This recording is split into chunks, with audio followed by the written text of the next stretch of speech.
কিসের জামাতের প্রচার সম্পাদক ওয়ার্ডের? তুই আকাম করতে গেছিস কেন? জামায়াতের একজন নেতা, হ্যাঁ, তো তিনি নিজেই হচ্ছে রেপ করেছে এবং সেটি সে নিজে মুখে স্বীকার করেছে গণমাধ্যমের সামনে। বাংলাদেশ থেকে আওয়ামী লীগ বিতাড়িত হওয়ার পর বর্তমানে যারা অঘোষিত আপনার হচ্ছে রাষ্ট্র ক্ষমতার মধ্যে আছে তাদের মধ্যে বলা যায় বিএনপি এবং জামায়াত অন্যতম। তো জামায়াতকে বর্তমান সময় মানুষের এত বেশি জনপ্রিয়তায় নিয়ে যাওয়া হয়েছে এবং তাদেরকে বলা হচ্ছে যে বাংলাদেশের নেক্সট ক্ষমতার অধিকারী জামায়াতই হবে।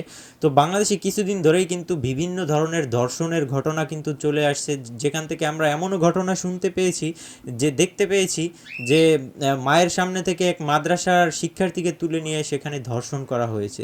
তো এগুলো আসলে কোনোভাবেই কাম্য নয়। আমরা সাধারণ জনগণ হিসেবে আমরা চাই না এমন কিছু ঘটুক আমাদের সম্মুখে, এগুলা কারোই কাম্য নয়।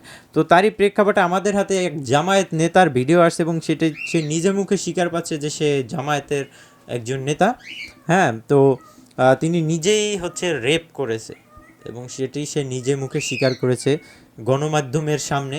তো আমরা তার নিজের মুখের কথাটি দেখে আসবো আসলে সে কি বলছে, এবং অবশ্যই আপনি আপনার মতামত জানাতে ভুলবেন না। চ্যানেলটিতে নতুন হলে সাবস্ক্রাইব করে সাথে থাকবেন। চলেন দেখে আসি। দাঁড়া, তোর নাম কি? বাড়ি কোনে?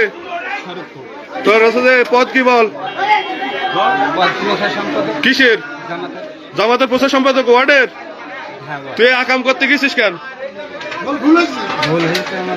ভুল হয়েছে, তোরা তো আকাম করি বেড়াস, জামাতের নাম ভেঙে ইয়ানতের টাকা তুলি ইয়ানতের টাকা খাস, আর এই মানুষ রেপ করি বেড়াস। এর বিচার হবে কি করে বল? এখন তোর বিচার কি বল?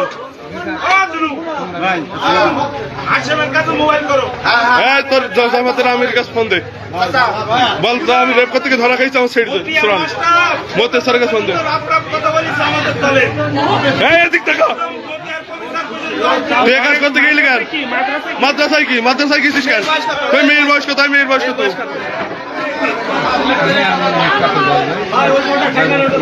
এই মাদাস তোর মেয়ের বয়সে না?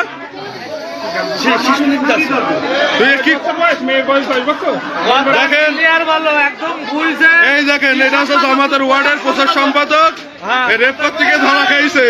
জামাতের ওয়ার্ডের প্রচার সম্পাদক রেপ করতে গিয়ে ধরা খাইছে। এর এখন কি করবেন? জামাতের নাম হয়ে গিয়ে এই আলুতে টাকা তুলে খাই আর মনে করেন যে আকাম করে বেড়াই। এখন জামাতের নাম হয়ে গিয়ে এই করে বেড়াচ্ছে।